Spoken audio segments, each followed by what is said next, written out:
کہ یہ ہمیشہ کا حال نہیں، یہ گاہے ماہے کا۔ کیوں؟ اگر آدمی پوری رات اس طرح سے سوئے کہ صرف آنکھیں سوئے دل نہ سوئے تو آدمی کی تھکن دور نہیں ہوگی، راحت نہیں ملے گی، آرام نہیں ملے گی۔ اس وقت راحت ملے گی، جسم کی تھکن دور ہوگی جب آنکھیں بھی سوئے دل بھی سوئے۔ تو اس لیے یہ جو حضور کا حال ہے یہ ہر وقت کا نہیں، گاہے ماہے کا ہے۔ جب ایسا سوئیں گے تو ایسا ہوگا، جب غفلت کا سوئیں گے تو رات کا سونا ہے۔ دلیل یہ ہے کہ حضور رات بھر جو سوتے تھے، بھر تو ہوتا ہی نہیں تھا، رات کا جتنا حصہ بھی سوتے تھے، جب وہ تہجد کے لیے اٹھتے تھے تو کبھی حضور نے بغیر وضو کے تہجد کے اٹھے۔ کوئی روایت نہیں ہے کہ حضور نے بغیر وضو کے تہجد شروع کیا۔ معلوم ہے یہ سونا اور طرح کا ہے، اور یہ جو 4 رکعتوں کے بیچ میں سونا ہے یہ اور طرح کا ہے، یہ جو اور طرح کا سونا ہے۔ اور وہ جو فجر میں حضور کی نماز قضا ہوئی تھی وہ یہ سونا تھا یا وہ سونا تھا؟ اشکال جب ہو جبکہ یہ سونا ہو، وہ تو رات کا سونا ہے، اطمینان والا سونا ہے۔ کیوں؟ ایک آدمی کو اٹھانے کے لیے بیدار رکھا گیا ہے، اٹھنے کا انتظام کر کے حضور سوئے ہیں۔ یہ سونا تو وہ رات بھر والا سونا ہے۔ یہ تو سونا آنکھیں بھی سوئیں گے دل بھی سوئیں گے، جبھی تو آرام اور راحت ملے گی، جبھی تو تھکن دور ہوگی۔ چنانچہ کبھی بھی حضور نے تہجد میں اٹھ کر بغیر وضو کے تہجد سے اٹھی۔ اتنی بات کافی، اور بات سننی ہو چلو۔ فقالت عائشة فقلت يا رسول الله أتنام قبل أن توتر فقال يا عائشة إن عيني تنامان ولا ينام قلبي۔ اس کے بعد ایک مسئلہ یہاں ہے نہیں مگر اسے سن لو۔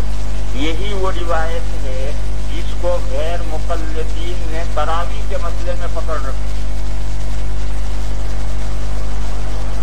اس سلسلے میں یہ بات جاننی چاہیے کہ 2 باتوں میں اختلاف ہوا ہے۔ ایک تو یہ ہے کہ رمضان میں تراویح اور تہجد یہ 2 الگ الگ نمازیں ہیں، ایک ہی ہیں۔ غیر مقلدین کی رائے یہ ہے کہ رمضان میں تہجد و تراویح ایک ہی نماز ہے۔ ہمیشہ 11 مہینے سو کر اٹھ کر تہجد پڑھا جاتا ہے، رمضان میں سونے سے پہلے تہجد پڑھ لیا جاتا ہے اور اسی کو تراویح کہتے ہیں۔ یہ غیر مقلدین کی رائے ہے۔ وہ رمضان میں 2 نمازیں نہیں مانتے، تراویح سونے سے پہلے اور تہجد اٹھ کر، وہ 2 نمازیں نہیں مانتے۔ وہ کہتے ہیں کہ رمضان میں بھی ایک ہی نماز تہجد 11 مہینوں میں وہ سو کر اٹھ کر پڑھی جاتی ہے، رمضان میں وہ سونے سے پہلے تہجد پڑھتی ہے۔ یہ ان کی رائے ہے، قطعاً غلط ہے۔ ان کی غلطی کی بنیاد کیا ہے وہ میں سمجھا رہا ہوں۔ انہوں نے یہ فرض کر رکھا۔ دوسری بات اس میں اختلاف ہوا ہے کہ وہ جو حضور نے 2 راتیں یا 3 راتیں ایک رمضان میں جماعت کے ساتھ نفلیں پڑھائی تھی، وہ یہ تہجد کی نفلیں پڑھائی تھی یا کوئی اس سے الگ نفلیں پڑھائی تھی؟ غیر مقلدین کی رائے ہے کہ وہ یہی تہجد کی جو نفلیں تھی یہی حضور نے پڑھائی تھی، 2 راتیں یا 3 راتیں، کوئی الگ نماز نہیں پڑھائی۔ یہ بات بھی ان کی قطعاً غلط ہے۔ دلیل ان کے پاس کچھ نہیں ہے، ان کا ایک مفروضہ ہے، اور ہمارے پاس دونوں باتوں کی دلیلیں ہیں۔ چاروں ائمہ کی رائے یہ ہے کہ تہجد ایک الگ نماز ہے مستقل، جیسے 11 مہینوں میں سونے کے بعد اٹھ کر پڑھی جاتی ہے، اسی طریقے سے رمضان میں بھی سونے کے بعد اٹھ کر تہجد پڑھی جائے گی۔ تہجد الگ نماز ہے، اور یہ سونے سے پہلے جو نماز ہے یہ صلاۃ اللیل نہیں ہے، یہ قیام اللیل ہے، اور یہ رمضان میں پڑھائی ہوئی نماز ہے۔ حضرت فاروق اعظم رضی اللہ تعالیٰ عنہ نے اس طرف اشارہ کیا ہے، فرمایا نعمت البدعۃ هذه والتي تنامون عنه افضل من هذا۔ فرمایا کہ یہ جو تراویح ہے، جس تراویح کی نماز جو رمضان میں نئی پڑھائی گئی ہے، اس کو کچھ لوگ بدعت کہتے ہیں۔ حضرت نے فرمایا بڑی شاندار بدعت، یعنی بدعت نہیں، بڑی شاندار بدعت ہے، یعنی بدعت نہیں۔ اور فرمایا کہ وہ نماز جس سے تم سوتے پڑے رہتے، اٹھتے نہیں ہو، اس نماز کو نہیں پڑھتے ہو، یعنی تہجد، وہ تہجد کی تراویح سے افضل ہے۔ فرمایا نعمت البدعۃ ھذہ، اس کا مفہوم یہ ہے کہ لوگ اسے بدعت کہتے ہیں، یہ تو بڑی شاندار بدعت ہے، یعنی بدعت نہیں ہے۔ کئی بدعت بھی شاندار ہوتی ہے، بدعت کے شاندار ہونے کا مطلب بدعت نہیں ہے، کیونکہ اس کی اصل موجود ہے۔ حضور نے 2 راتیں 3 راتیں پڑھائی ہیں، تو بدعت کہاں ہوئی؟ اور فرمایا کہ رمضان میں کس نماز سے تم سوتے پڑے رہتے ہو اور اٹھتے نہیں ہو؟ جب پلیٹ میں بیوی کھانا تیار کرتی تب اٹھتے ہو اور کلسی کر کے بیٹھ جاتے ہو، منہ بھی نہیں دھوتے پورا۔ یہ نماز جس کو تم سوتے پڑے رہتے ہو اور نہیں پڑھتے ہو، وہ ہی تراویح سے افضل ہے۔ یعنی رمضان میں بھی تہجد پڑھنا ہے اپنی جگہ پر، اور وہ تہجد تراویح سے افضل ہے۔ یہ حضرت عمر نے صاف یہ دو بات کر دی کہ رمضان میں بھی تہجد اپنی جگہ پر ہے، اور یہ بڑھائی ہوئی نماز ہے، اور جس بڑھائی ہوئی نماز کو کچھ لوگ بدعت کہتے ہیں، حالانکہ بدعت نہیں۔ دوسری بات، حضور نے 2 راتیں یا 3 راتیں نماز پڑھائی تھی، یہ تہجد کی نفلیں پڑھائی تھی یا اس سے الگ پڑھائی تھی؟ اس سلسلے میں ایک ضعیف روایت ہے، اور اس ضعیف روایت کے مقابل کوئی روایت نہیں۔ اگر ضعیف روایت کے مقابل روایت ہو تو ضعیف کو نہیں لیا جائے گا، اس کے مقابل کوئی روایت نہیں۔ وہ ضعیف روایت یہ ہے کہ حضور نے وہ 2 رات یا 3 راتیں 20 رکعتیں پڑھائی، تو معلوم ہوا کہ یہ جو تہجد کی 8 رکعتیں ہیں وہ حضور نے نہیں پڑھائی، اس 3 راتوں میں حضور نے 20 رکعتیں پڑھائی۔ لہٰذا چاروں ائمہ کی رائے ہے کہ 2 نمازیں الگ الگ، جب 2 الگ ہیں تو یہ حدیث جو تہجد کی ہے اس کو تراویح سے جوڑنا، کہیں کی اینٹ کہیں کا روڑا، کان نتی نے کنبا جوڑا۔ قال ابو عیسیٰ، انہوں نے اصل گر کی بات بتا دی کہ کہاں وہ جھگڑے کی بنیاد ہے۔ قال ابو عیسیٰ هذا حدیث حسن صحیح وبه قال حدثنا اسحاق بن موسى الانصاري قال حدثنا معن بن عيسى قال حدثنا مالك عن ابن شهاب عن عروة عن عائشة۔ ایک سوال کا اور جواب سن لو۔ غیر مقلدین یہ کہیں گے ابن حمام نے یہ لکھا، ابن حجر نے یہ لکھا ہے، ابن جبل نے یہ لکھا ہے، ابن حنبی نے یہ لکھا ہے۔ ان سب کا جواب یہ ہے، ہم ابن حجر کے مقلد نہیں، ابن حمام کے مقلد نہیں، ابن جبل کے مقلد نہیں، مقلد ہیں ائمہ اربعہ۔ ائمہ اربعہ میں سے کسی نے کہا وہ لو، بس سیدھی سی بات، ہم مقلد ہیں ائمہ اربعہ سے۔ وہ امام ابو حنیفہ کا مقلد ہے، کوئی امام شافعی کا مقلد ہے، کوئی امام مالک کا، کوئی امام احمد کا۔ ان 4 ائمہ نے کوئی بات کہی ہو تو لاؤ، ابن حمام ابن حجر کی بات ہم نہیں سنی، ہم ان کے مقلد ہی نہیں۔ ٹھیک ہے وہ بہت بڑے آدمی ہمارے سر آنکھوں پر، مگر ہم ان کے مقلد نہیں، مقلد میں ائمہ اربعہ کے ہیں، جب ان کی کوئی بات لاؤ تو سنیں گے، دوسروں کی بات نہیں سنیں گے۔ قال ابو عيسى هذا حديث حسن صحيح وبه قال حدثنا اسحاق بن موسى الانصاري قال حدثنا معن بن عيسى قال حدثنا مالك عن ابن شهاب عن عروة عن عائشة ان رسول الله صلى الله عليه وسلم كان يصلي من الليل 11 ركعة يوتر منها بواحدة۔ یہ جو ٹکڑا ہے اس میں وہی مطلب ہے، اس کے 2 مطلب نکلیں گے۔ ائمہ ثلاثہ یوں سمجھیں گے، احناف یوں سمجھیں گے، جہاں بھی یہ ٹکڑا آئے گا اس کے سمجھنے میں اختلاف ہو جائے گا۔ 11 ركعة يوتر منها بواحدة فإذا فرغ منها، پھر وتر پڑھ کر پھر حضور سو جاتے، جیسے 4 کے بعد سوتے تھے، پھر 4 کے بعد سوتے تھے، وتروں کے بعد پھر سو جاتے، پھر جب فجر کی اذان ہوتی تھی تو اٹھ کر 2 سنتیں پڑھتے، پھر 2 سنتیں پڑھ کر پھر سو جاتے، لیٹ جاتے۔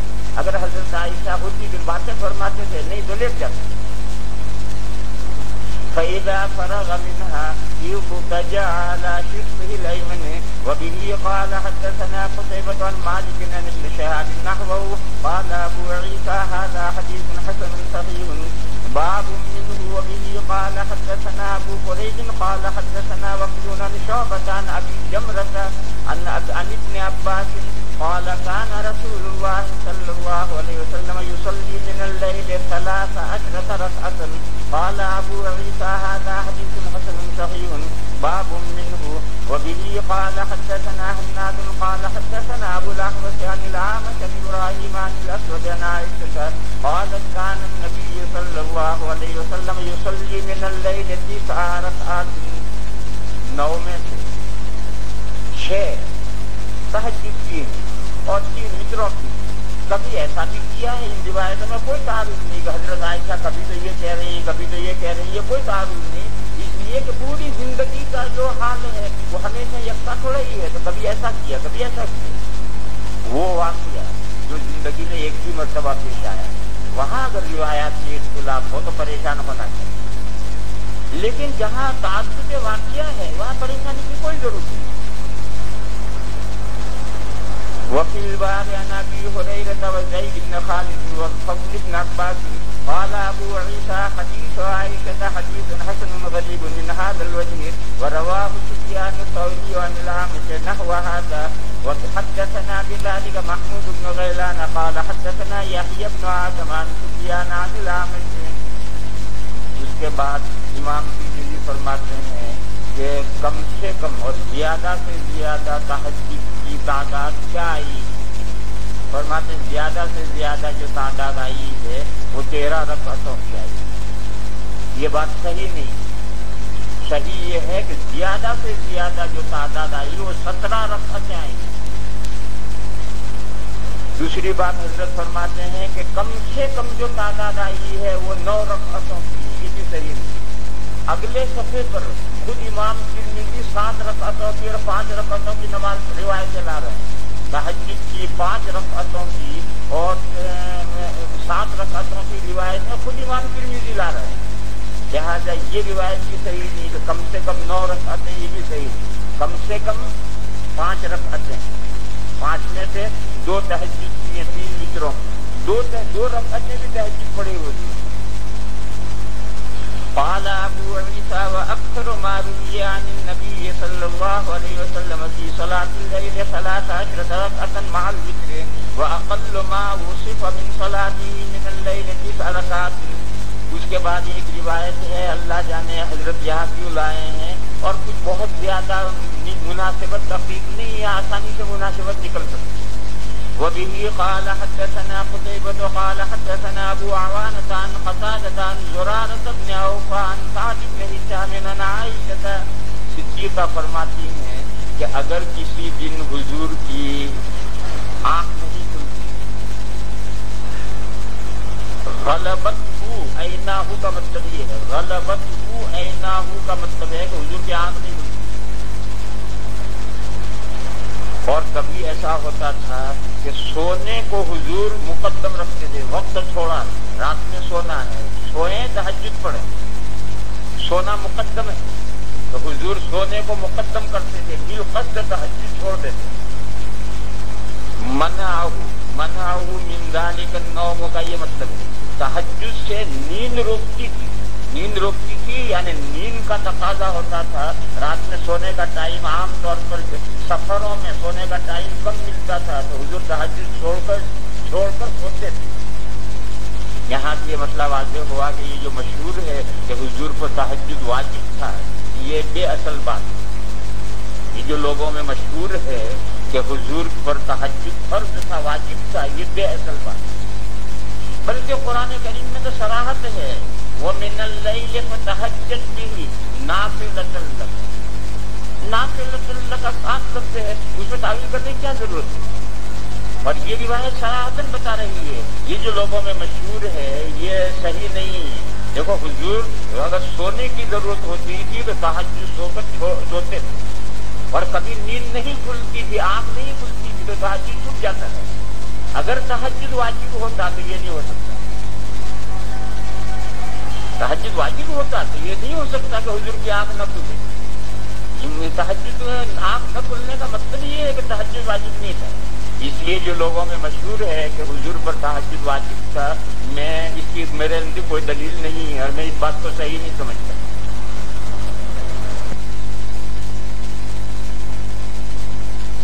العالم على العابد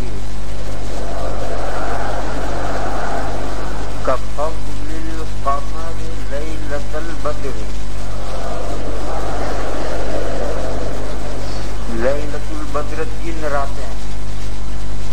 راتوں کا چاند، اردو محاورے میں کہتے ہیں جیسے 14ویں کا چاند، 14ویں ضروری نہیں، تینوں راتوں کا چاند 14ویں کا چاند کہلاتا ہے۔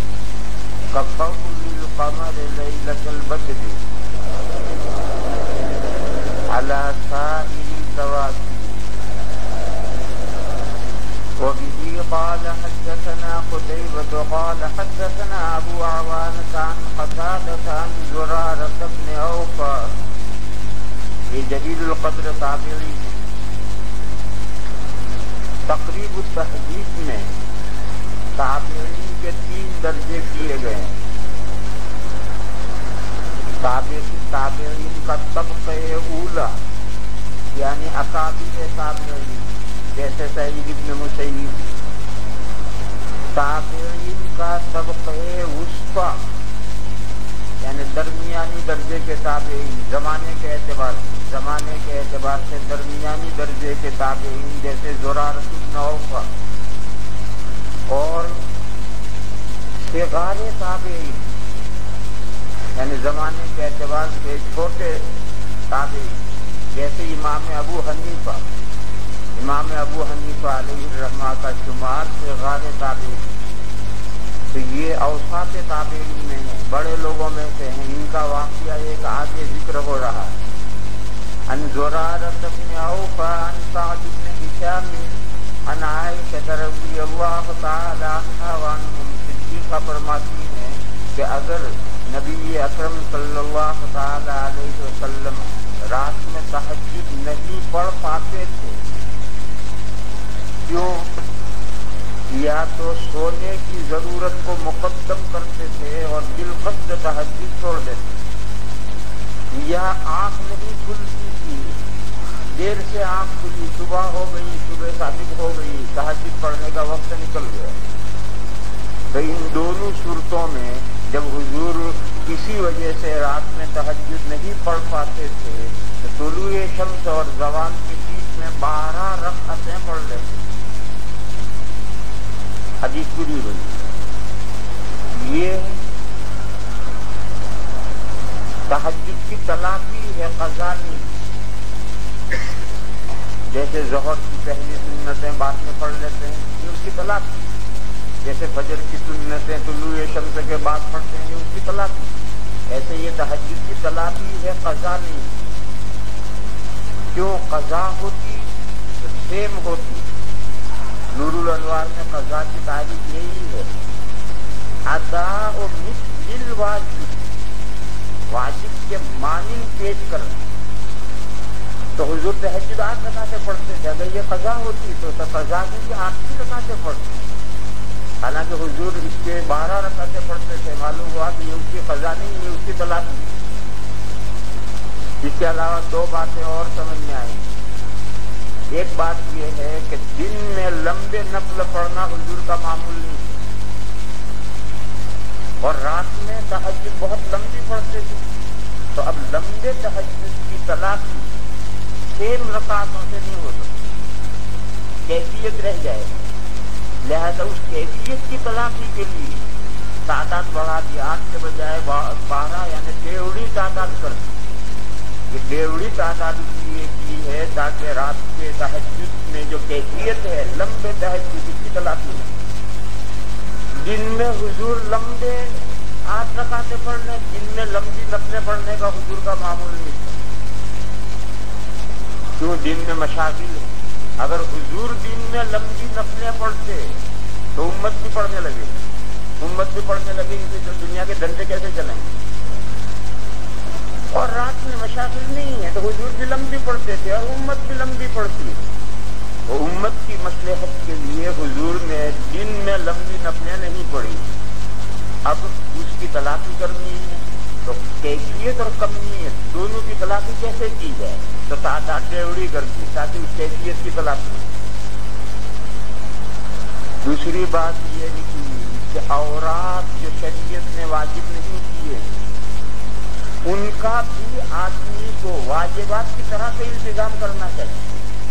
اگرچہ شریعت نے وہ واجب نہیں کیے ہیں، آدمی نے خود وہ نفل عبادتیں اپنے فرض لی ہیں اور اپنا ایک ورد مقرر کیا، یہ جو اوراد آدمی نے خود لازم کیے ہیں اس کو بھی واجبات شرعی کی طرح سے اہتمام کرنا چاہیے. اگر اس کا اہتمام نہیں کرو گے، کسی دن وہ ورد ادا کیا، کسی دن وہ ورد چھوڑ دیا تو کھیڑ بکھیڑ ہو جائے گی اور پھر وہ ورد باقی نہیں رہے گا. تو اس لیے یہ اپنا التزام ہے اوراد کا، جو اپنا التزام ہے جس کی تلافی بھی خود کرنی ہے. شریعت نے یہ دونوں چیزیں واجب نہیں کی، نہ اوراد واجب کی ہے نہ اس کی تلافی واجب کی. لیکن آدمی نے جب اوراد لازم کر دی ہے تو اس کی تلافی بھی آدمی کو کرنی.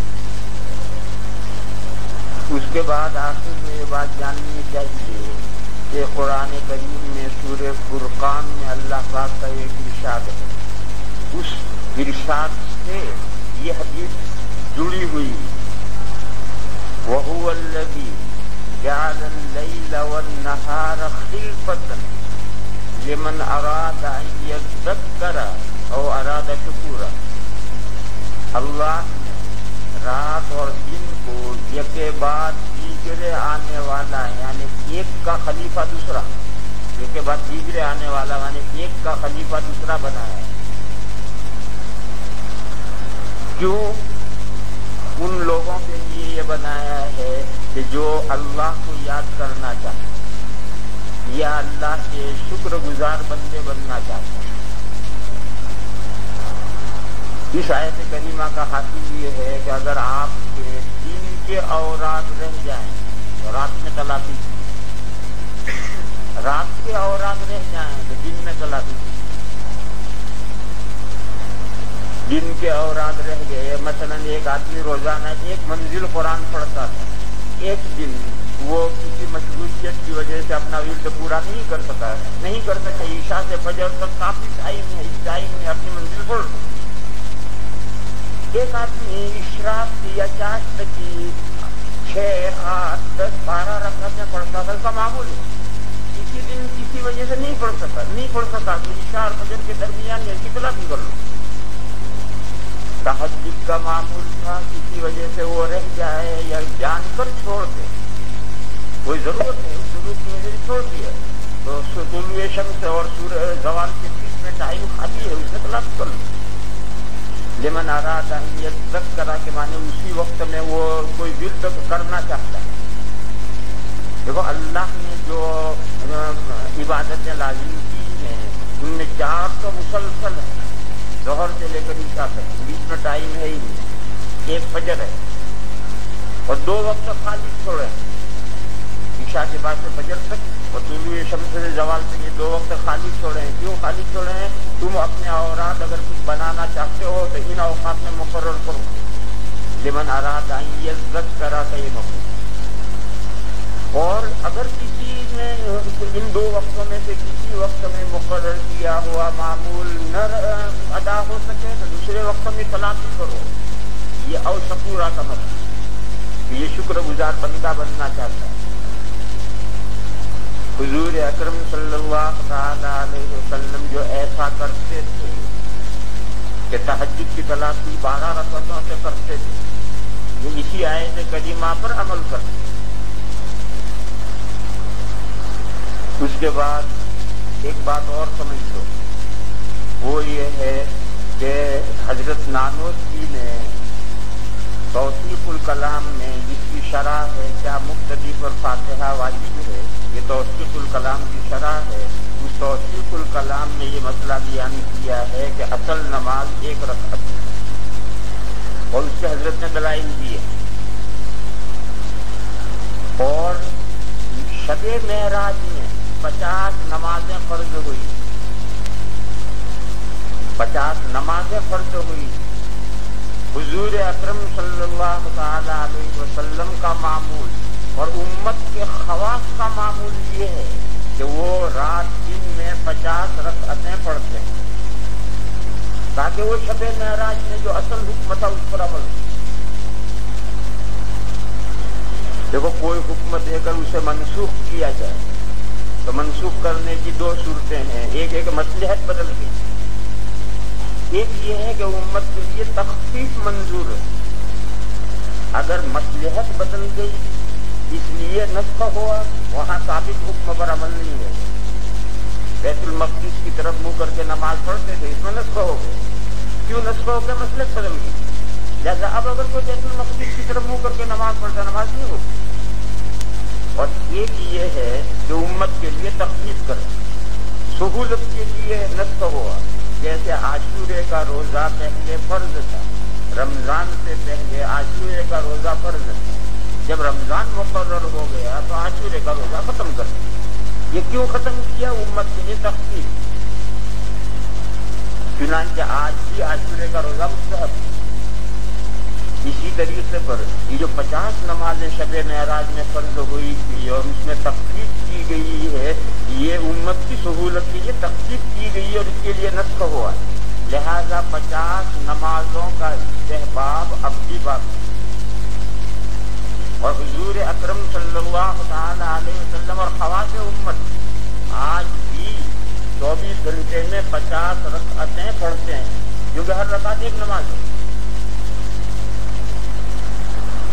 اور وہ جو 50 سے 5 کی گئی ہے اس میں اصل پیش نظر اوقات میں تخفیف کرنا ہے، یعنی اوقات 5 کیے گئے. اور رکعتوں کی تعداد میں تخفیف نہیں کی گئی. پہلے 2 مقرر کی گئی ہر نماز. مغرب تو پہلے سے ہی 3 مقرر. بقیہ 4 نمازیں پہلے 2 رکعتیں. پھر فجر کی نماز 2 پر باقی رکھی گئی اور اس میں قرات لمبی کر دی. اور بقیہ جو تھی ظہر اور عصر اور عشاء اس میں 2 رکعتیں اور بڑھا کر 4 رکعتیں کر دی گئی اور ان کی قرات لمبی نہیں کی. یہ اصل فارمولہ ہے کہ اصل نمازیں تو تھی 1 رکعت، مگر 1 رکعت کما حق پڑھنے پر انسان قادر نہیں ہے. اس لیے 2 کی جوڑی شفا، 2 کی جوڑی ایک ساتھ لازم کی گئی تاکہ ایک کی کمی دوسرے سے پوری ہو جائے. اور شروع ہی میں جب نمازیں واجب کی گئی تو مغرب کی تو 3 رکعتیں پہلے سے اور بقیہ 2 رکعتیں لازم کی گئی. پھر ایک وقت کے بعد مغرب فجر کی نماز کو 2 ہی رکعتیں رکھی گئی اور اس کی قرات لمبی کی گئی. اور بقیہ 3 میں قرات لمبی نہیں کی گئی کیونکہ دن میں مشغولیت کا وقت ہے، اس لیے قرات لمبی نہیں کی گئی. ان میں 2 رکعتیں اور ملا دی، 4 رکعتیں. مگر یہ نمازیں پڑھنی 5 وقت میں. یہ جو 5 وقت ہے یوں 50 ہو گئی. جو 50 منسوخ ہو کر 5 ہوئی ہیں وہ 5 ہوئی اوقات کے اعتبار سے. رکعتوں کی تعداد کے اعتبار سے 5 نہیں ہوئی.